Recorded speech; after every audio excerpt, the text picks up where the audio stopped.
1991, a year in review. A look back at the events and people making news at Heraklion Air Station over the past year.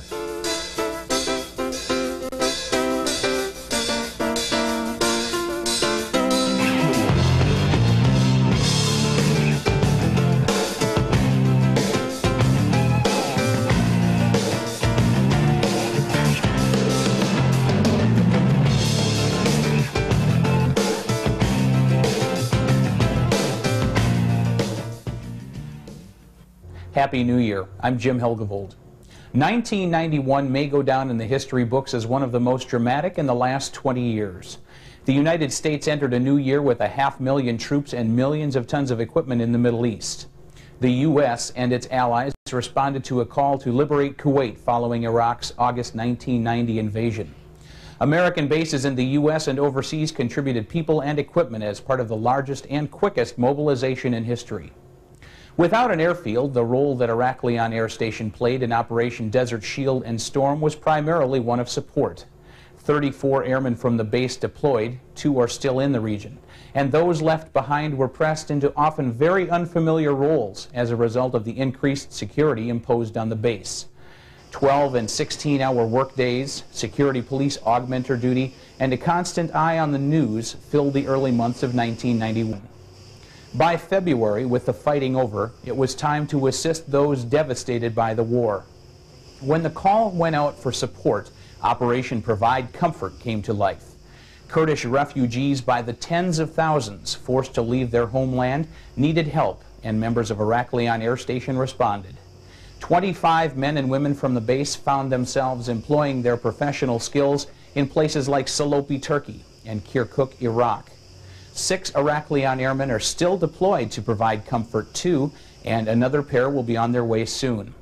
It may have been less than desirable duty, but some, like local airman Lori Ellick of the commissary and Julie Stroup, would go back if they had to.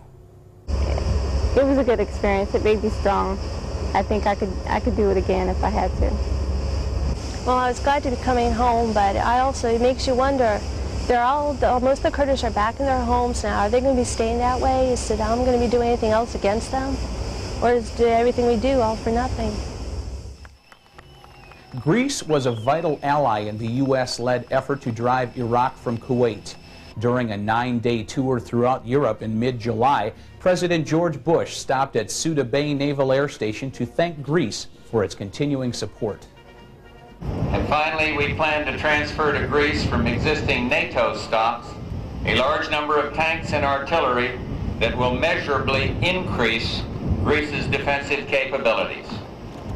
Each of these steps reaffirms our close and critical defense relationship with our valued NATO ally, Greece, and our support for Greece's security will not waver. 1991 was a year of world changes which led to pressure to trim the military budget. One means of cutting costs was to begin closing U.S. military facilities worldwide. At the end of June, the 7206th Air Base Group at Hellinikon Air Base outside Athens joined a long list of bases ending operations. What was once the largest U.S. military installation in Greece was turned over to the Greek Air Force following the final retreat ceremony. Only about 40 service members remained on the base during the final days before the closure, but the ceremony brought together more than 200 well-wishers and distinguished guests. 16th Air Force Commander Major General Gerald Daniel was on hand and commented on the new direction of U.S. forces in Europe. We have experienced many successes in NATO in recent years, and closing U.S. operations at Hellinikon and other bases around Europe represents the first step in responding to those successes. A direct result of Hellenikon's closing was a new commander at Heraklion. On July 26th, Colonel Richard Lee relinquished command of the 7276th to the former vice commander at Hellinikon, Colonel Don Edwards. 16th Air Force Commander Major General Gerald Daniel officiated the ceremony. The site of July's change of command ceremony represents just one of the many reconstruction projects we saw at Heraklion in 1991. Heraklion dedicated a memorial site during the past year in honor of Lieutenant Colonel William Pugh, who died while commanding the facility in 1957. Newcomers to the base started the new year in a new temporary lodging facility. The TLF opened on December 31st, 1990. The multi-million-dollar leased facility offers Air Force lodging convenience while residents look for permanent housing. After several years of waiting, Herakleon's Robert H. Lee dining facility opened July 1st. The welcome addition to the base offers breakfast, lunch, and dinner, plus a midnight meal for shift workers. Herakleon's music and video buffs were excited about the August 1st opening of MWR's Seaview Music and Video Center. The store filled the shelves with compact discs, cassette tapes, and the latest movies. Perhaps the biggest grand opening of the year took place at the new Base Exchange. A throng of eager customers packed the new facility on the morning of August 2nd for the opportunity to spend some time and money in the spacious new BX. All the hard work and preparation for the big day paid off. I couldn't have asked for any more. It's just been tremendous. It's been a lot of hard work. Our employees have, for the last couple of weeks, have literally lived in this store. I see a lot of smiling faces, a lot of happy people, and it just makes me feel good to know that we're stepping in the right direction. Building 301 seemed to be in a continual state of reconstruction this year. The security police took over the majority of the first floor with their self-help projects this summer. On November 1st, the CBPO Customer Service Section unveiled their new look with a grand opening ceremony following months of self-help work. The customer service counter is now your first stop when looking for answers. The bowling center was on the reconstruction list for a good part of the fall. First, while awaiting building materials to arrive from Comiso, Sicily, and then standing by while the lanes were installed. League action was interrupted temporarily, but the project was completed ahead of schedule and play resumes soon. After a hot summer, things cooled down considerably at the commissary with the addition of several freestanding cooling units.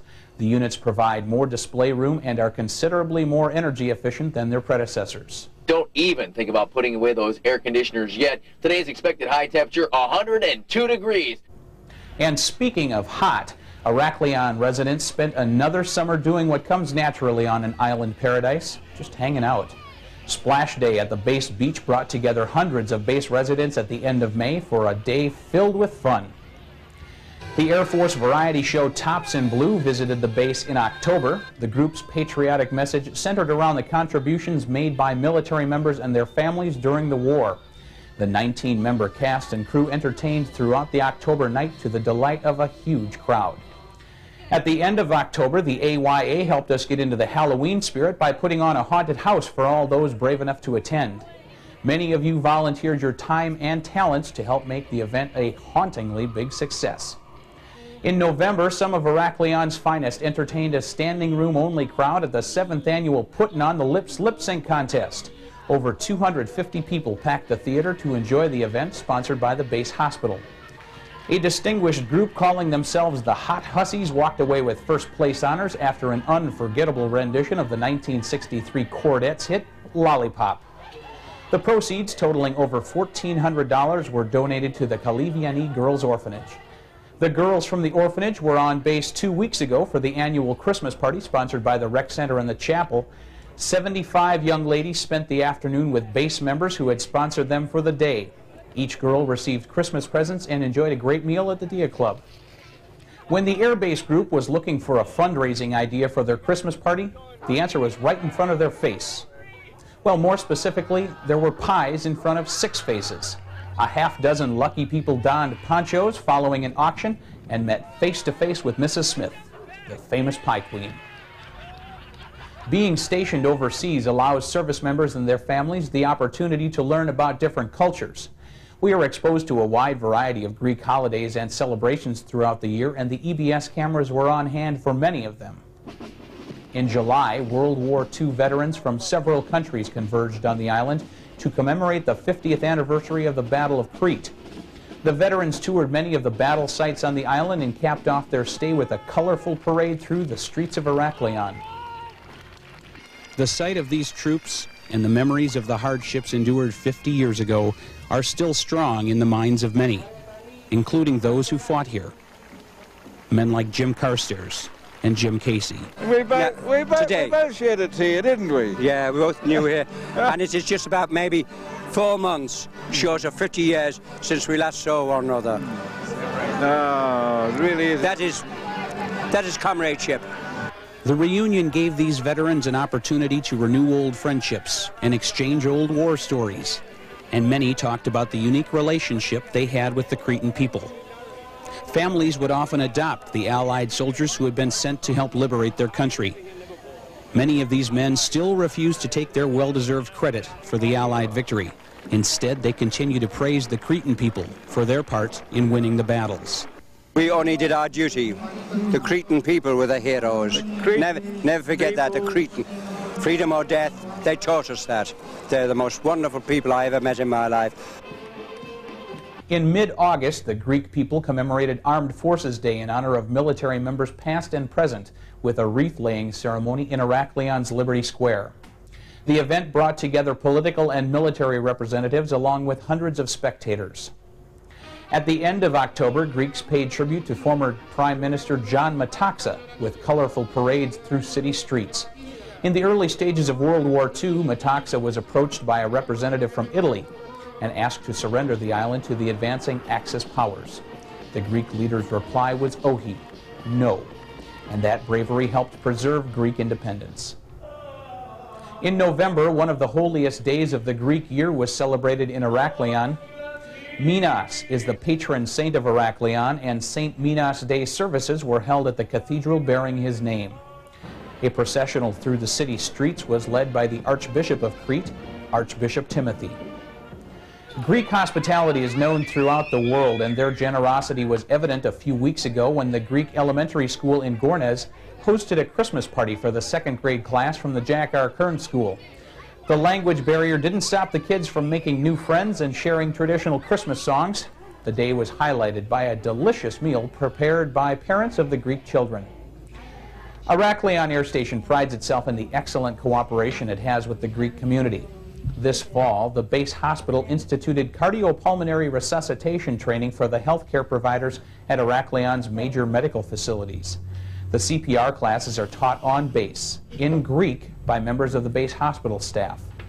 The knowledge gained through these classes will be used to develop CPR training at schools and hospitals downtown. Iraklion's security police squadron has been recognized in the past for their outstanding achievement, and this summer they sponsored an event that gave them worldwide notoriety. The National Night Out program was developed in the United States in an effort to make the community an active part of crime prevention. Through the hard work of the Security Police Squadron, Iraklion received the Military Award for outstanding participation. The Iraklion community works hard, but it's safe to say that they play equally as hard. In October, many of you formed teams to compete in the annual fire muster. It was a chance to pretend you were a real fireman for a day. 3 events determined the base champions for 1991, and when the smoke cleared, the comm squadron came out on top. Fire Prevention Week wrapped up with the Fireman's Ball, and recognition was given to those who risk their lives every day keeping the base safe. Iraklion Air Station is filled with outstanding achievers, and the year's best were honored at the annual awards banquet on December 7th. Airman of the Year honors went to Senior Airman Elizabeth Hansen of the 6931st Electronic Security Squadron. Tech Sergeant Ricardo Rodriguez of the Security Police Squadron was recognized as the NCO of the Year. Senior Master Sergeant J.R. Williams of the 6931st captured the Senior NCO of the Year award. The SP's Master Sergeant Nate Jones took First Sergeant of the Year honors, and the Company Grade Officer of the Year honors went to Captain Chris Kane, also of the 6931st. Despina Woods was presented the Volunteer of the Year award, and Mrs. Paula Peters was a recipient of the Joan Orr Air Force Wife of the Year award. 1991 was a busy year in sports on base, and when we return, Gino Plyler and Rick Williamson recap all the highlights. A Year in Review returns after this.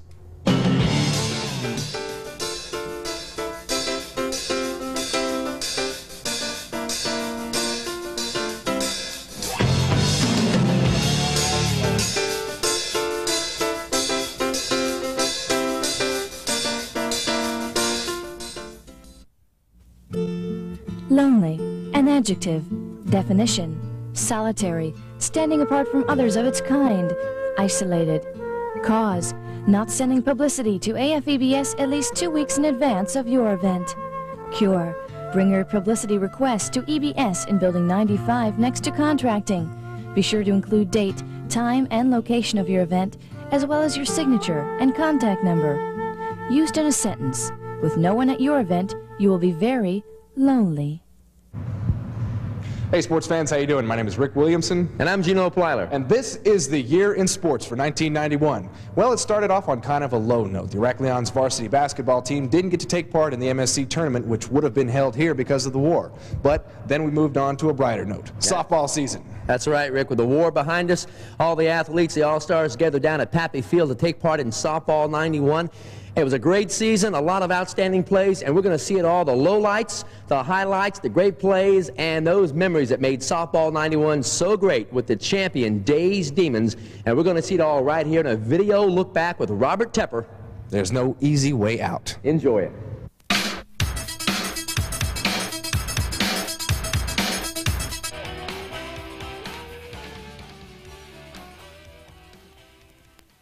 Hey, congratulations once again to those Days Demons and Rick Dreher and those hard-charging Warriors, almost as good as the Baltimore Orioles. Now, the Women's League only had 5 teams in 91, but they played just as hard, had some good competition, and once again an exciting season down there at Pappy Field and the Beach Field. And the champions were the Abel Baker Purple Connection. And we're going to take a look back at those highlights from the Women's League 91 with Huey Lewis and a couple days off. Roll it.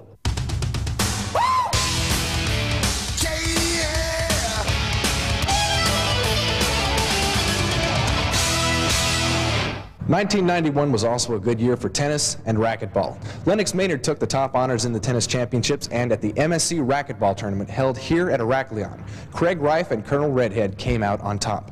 Plus 2 fledgling bodybuilders hit the scene, Lisa Wilkinson and Chris Glennie. Lisa went up to Bitburg and placed second in her division and won the Most Popular Bodybuilder in Europe award. Chris Glennie is his first time out. He's only had 8 months worth of training, but he still had an honorable mention. Also moving on to football, in the last 14 seconds of the championship game, the SP Outlaws took the victory from small units. And we're going to take a look back at the 1991 flag football season with a video.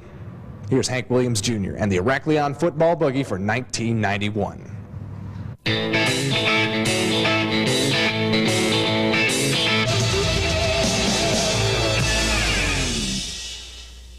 Yes, indeed. Congratulations to those hard-playing SP Outlaws, although they did get rather lucky beating the very much improved Small Units Wrecking Crew. The first ever championship appearance by a Small Units team, but not the last. Gino Plyler back here with you on the life cycle, getting ready to use my legs.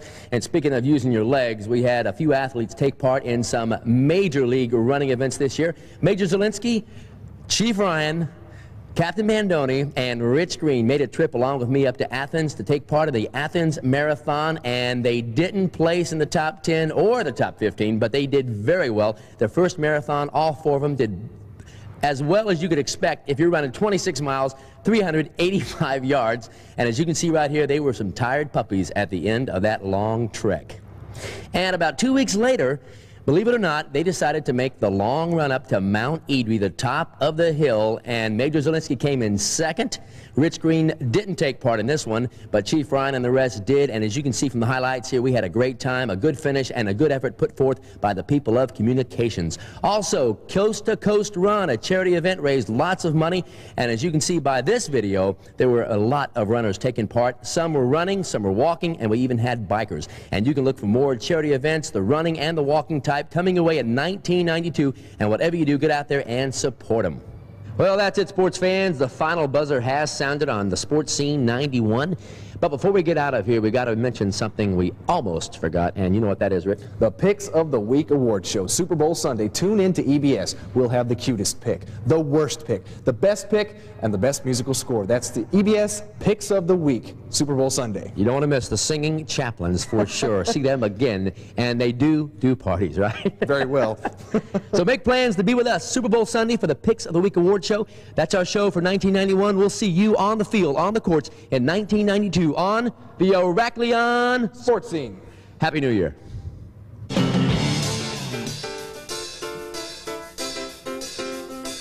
"1991, A Year in Review" is a production of Detachment 4, AFEBS. Happy New Year.